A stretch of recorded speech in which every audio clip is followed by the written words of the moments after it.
All right, welcome back to Ripe Avocados. Today we're going to review Jurassic World 7. Jurassic World Rebirth is the official title.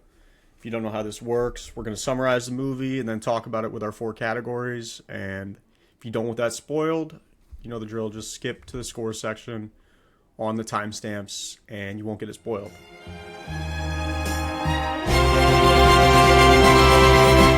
Daydream, I fell asleep amid the flowers for a couple of hours on a beautiful day. Before we start today's episode, I just want to announce our Road to 500 subs free movie ticket sweepstakes. All you got to do is subscribe to our channel, leave a like on the video, and leave a comment below. Let's get into today's episode. So Jurassic World Rebirth starts off about 20 years ago or so. They're on an island researching dinosaurs at this high-tech fancy laboratory, and a Snickers bar wrapper gets sucked into the door. Probably at like a multi-billion-dollar facility, and a Snickers wrapper just malfunctions everything. I kind of loved it. I know, yeah, it's so stupid, but it's so on par with Jurassic Park, so fuck it. And basically the dinosaur they were studying, this horrific looking D-Rex they call it, ends up killing a bunch of people and they flee the island. Now, fast forward present day, all living dinosaurs are now on that island somewhere along the equator, and the knockoff Orlando Bloom, who I swear it was Orlando Bloom when I was watching the movie, but it's not. He's the CEO of this big pharmaceutical company, and he hires none other than Scarlett Johansson to lead a team in there to extract biosamples from the three biggest dinosaurs that are still alive to make this wondrous new heart disease medicine that can either cure people's heart diseases or reduce the risk of them getting it. And The Pfizer. The Pfizer, the Modernas of the world. He gets Scarlett Johansson to lead a team there to extract these samples. Consists of Mahershala Ali, the Boatman, and Jonathan Bailey, who's just, I guess, a paleontologist or just loves dinosaurs. He's starting a museum. Yeah, he's a fucking nerd, dude. Got big round glasses. And he's kissing up on Scarlett Johansson in the movie premiere, even though I'm sure Colin Jost probably is fuming. I don't think he cares at all. I think he's probably pumped for that role for Scarlett. Probably. And then just a couple other, like, nobodies that end up dying off, so they're not really that important.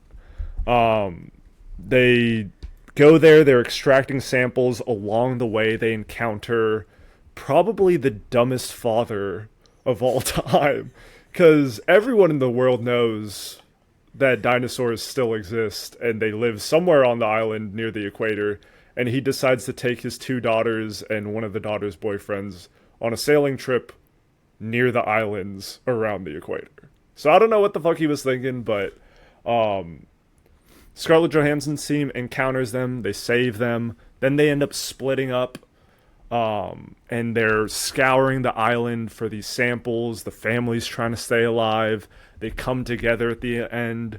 The xenomorph D-Rex dinosaur ends up killing the bad guy, like every other Jurassic Park movie.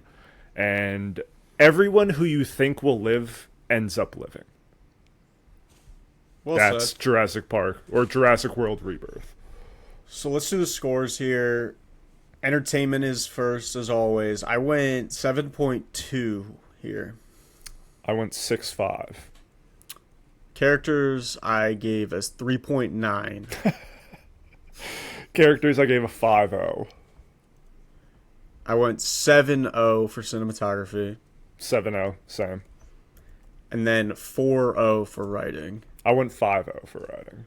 Damn. Okay.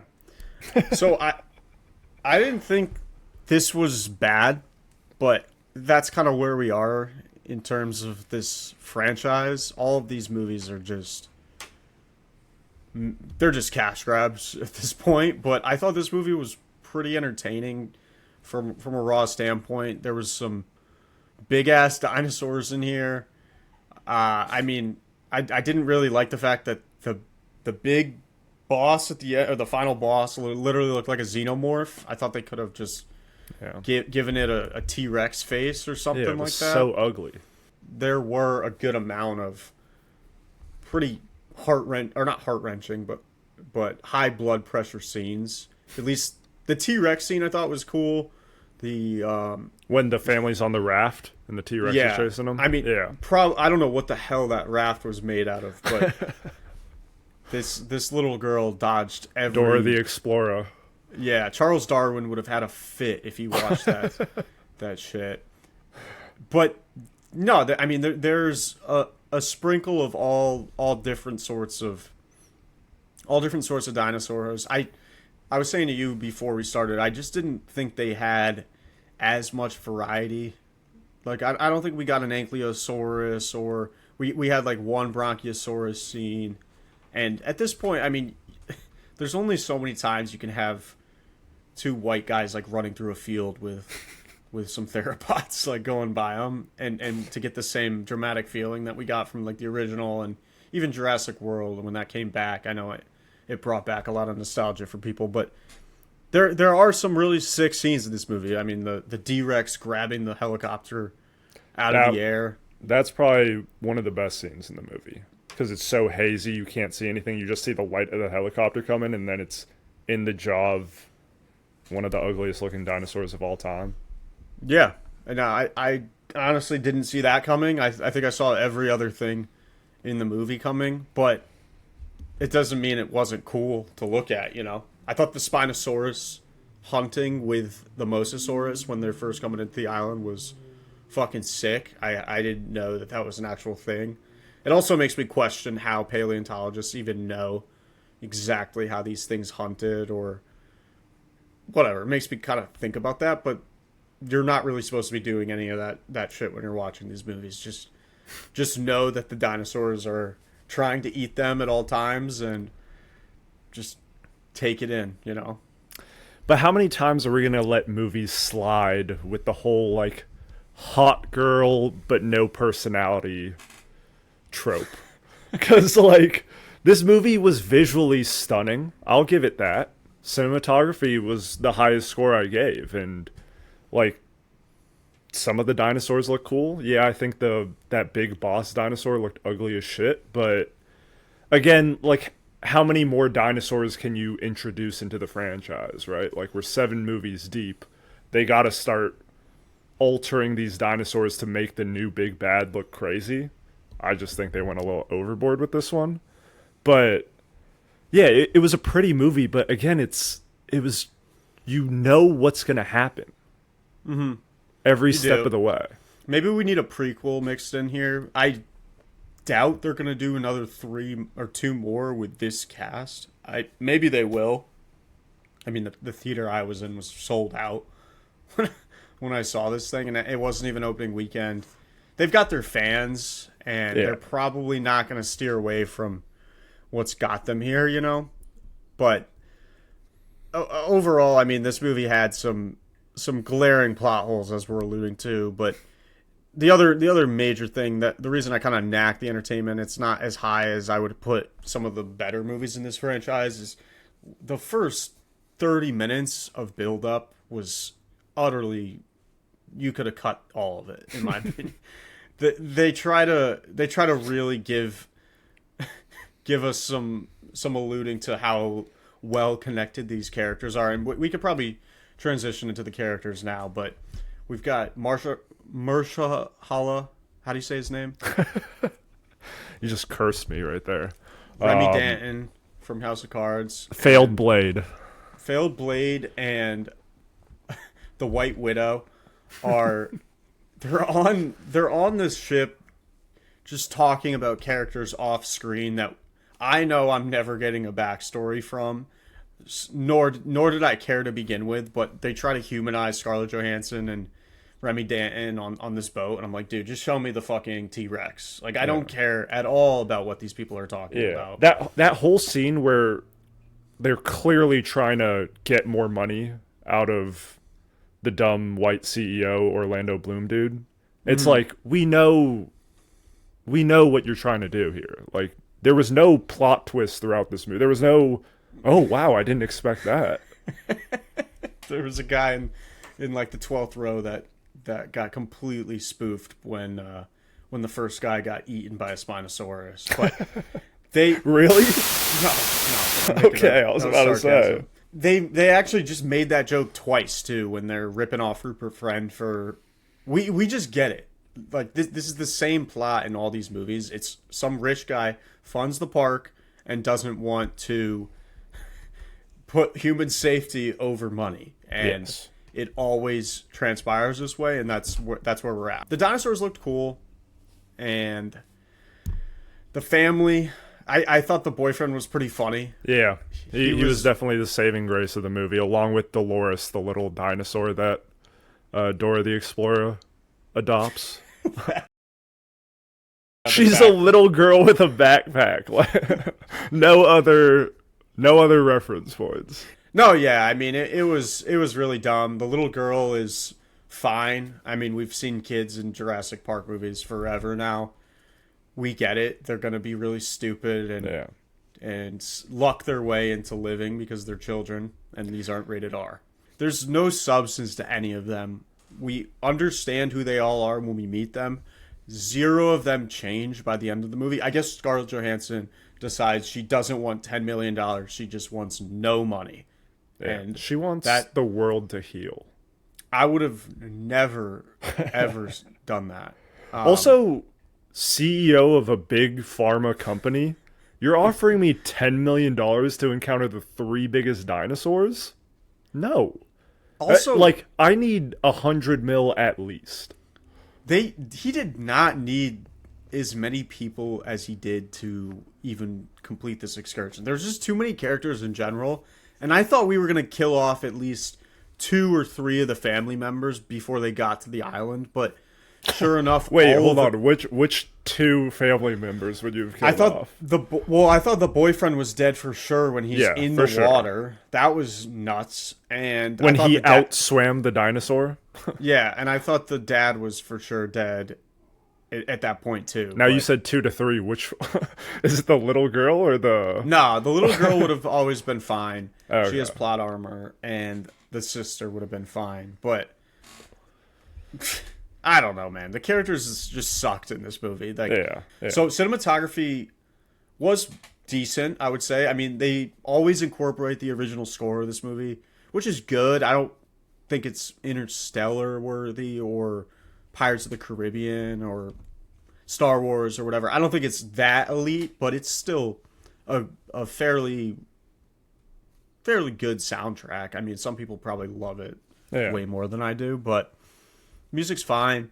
I thought the VFX looked really good, as we talked about.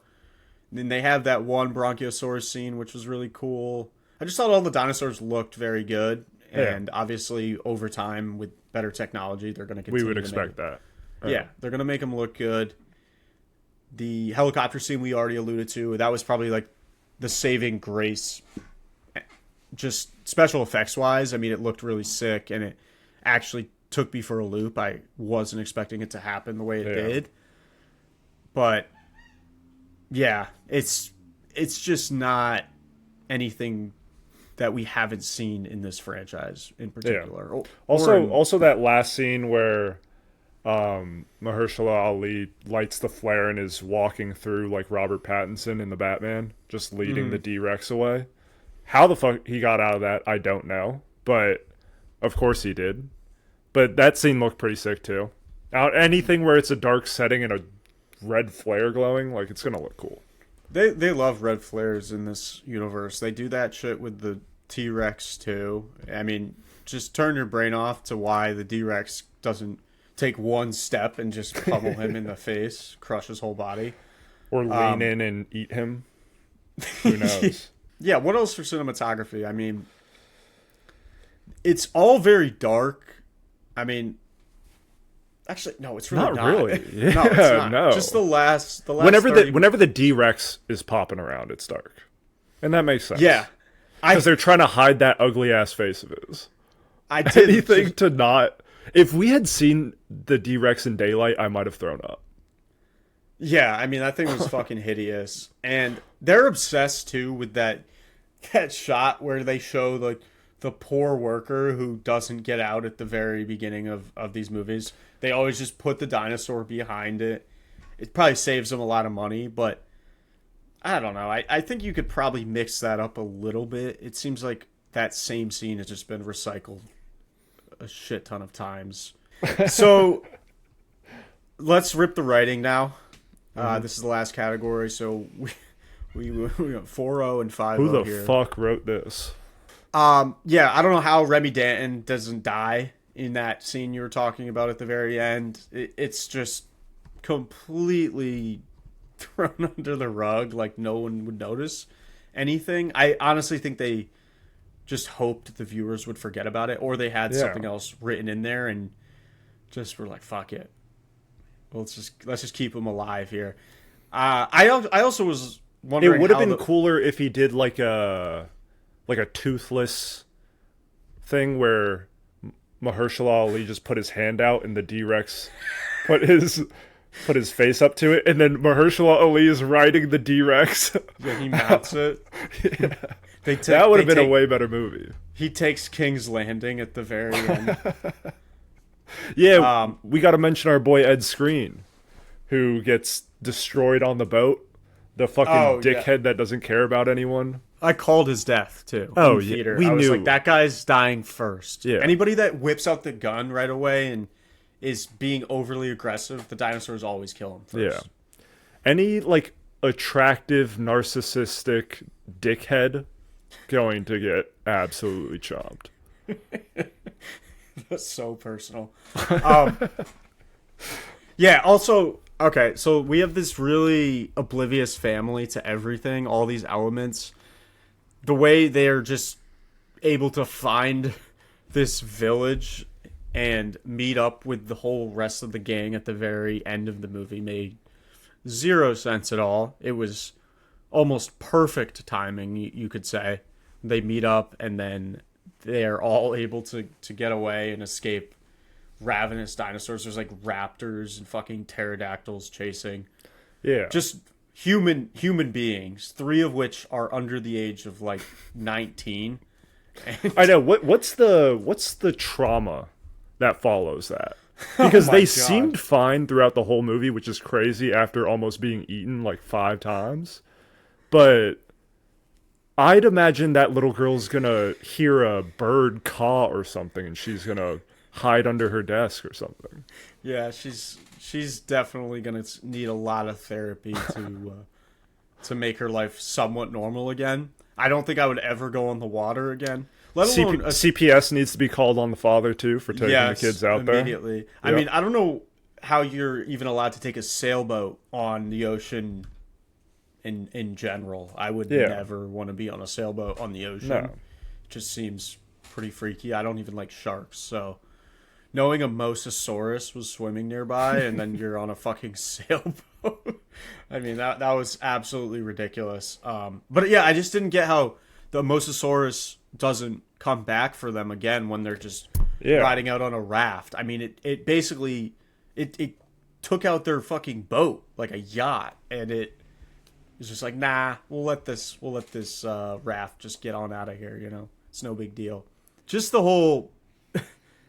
whole fictional world, by now everyone must know that going anywhere near a carnivorous dinosaur is a death sentence, yet they all willingly sign up for it for money and just sign up to die, basically. Yeah. It's just so funny to me how they could continually write this shit into a plot and convince the audience that these characters willingly went to do this. I mean, the father and his family, that was a whole other level of like, fuck you, we know that the writing doesn't matter in this movie. We're gonna go on vacation to T-Rex Island. Oh, dude, when Scarlett Johansson kills the like mutated dinosaurs that are chasing him. She just has like a Glock or whatever, and she shoots one 5 times and it dies. Ed Skrein had a point with those guns. Because they were like, oh, those guns aren't going to do anything. I don't know. Like a little handgun did something pretty devastating, so... The other tough chick on the boat just dies in like the stupidest way ever. Oh, yeah. She sees the Spinosaurus. I guess she doesn't see it, but I would... Dude, if I was near a dinosaur, let alone...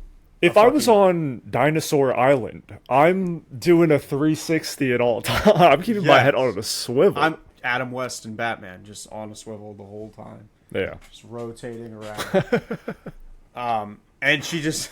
That was like the most anticlimactic death ever. She was just probably paid, 30 grand to die in 5 minutes. And that was that. I know. And she tried pulling the, 2-ton box of things they needed. So she was like, oh, you know what? I can't pull it. Let me try pushing it instead. And then her death happens behind the box. It's like, saw it coming, but what a cop-out. Whatever. The other cool aspect we forgot to mention was, or I thought this was cool, were the little parachutes on the blood samples that they would get from the dinosaurs. Because I was wondering how this all was going to work when they're shooting the Mosasaurus and they're like celebrating. I'm like, how the fuck are you going to get that thing off of it? And then, sure enough, it just shoots straight up in the air. And all three of them Jonathan land. Bailey just tracking everything down. Oh, yeah. I didn't hate Jonathan Bailey's character in this movie, I will say, but I couldn't even tell you his name in the movie, and he had no growth. Like, none of these characters had any sort of growth whatsoever. Yeah. The guys at the beginning... Like, at least bang Scarlett Johansson at the end of the movie or something. Get a win. I mean, I guess they did get a win.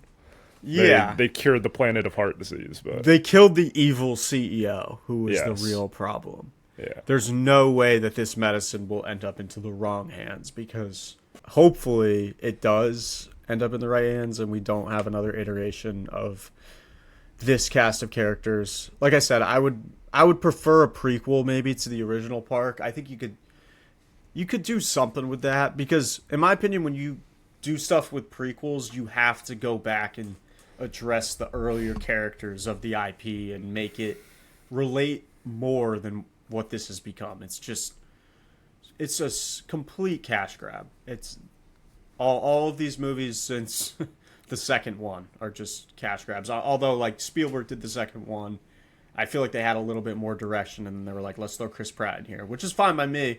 We have no Chris Pratt in this one. He obviously is gonna take a big hit off of the entertainment and the characters and stuff. I just think he's a billion times funnier than everyone in this movie. Yeah, he's naturally funny. Yeah, and I just like there weren't any jokes in this movie that were standout hilarious because of, I mean, in general, I just don't really remember anything being that funny. Yeah. And the only things I remember being funny is how the boyfriend reacted to things. Yeah, I guess he was just like a lazy, druggy guy. His like reactions to things were funny, and then he also, like, you think he's just a useless dude that is gonna get killed off, but then he ends up jumping in after the daughter, so you're like, oh, he's not that bad. Yeah, he probably actually did have some character development now that I think about it, but other than him, I mean, that was probably it. The scene where he's taking a piss is hilarious too. I was actually taking a piss, so I came back from the bathroom and I saw him taking a leak, and there were like 2 raptors behind him. And, oh yeah, that I was thought a he good was scene. for sure dead there too. Yeah, that's a scene where I'm like, oh shit, I didn't expect that. No, yeah, and I mean there's just something about dinosaurs, man. Like there's a way to just make this shit so enjoyable to watch, regardless of how bad the plot is, how bad the characters are. I mean, these have rewatchability to them. If you like Jurassic Park, you would like this movie, I'm sure. I mean, you're not gonna like it better than the really good ones in the series, which but yeah, that's Jurassic World Rebirth. We gave this a 5.7 on our scale. You can see that's all of too our high.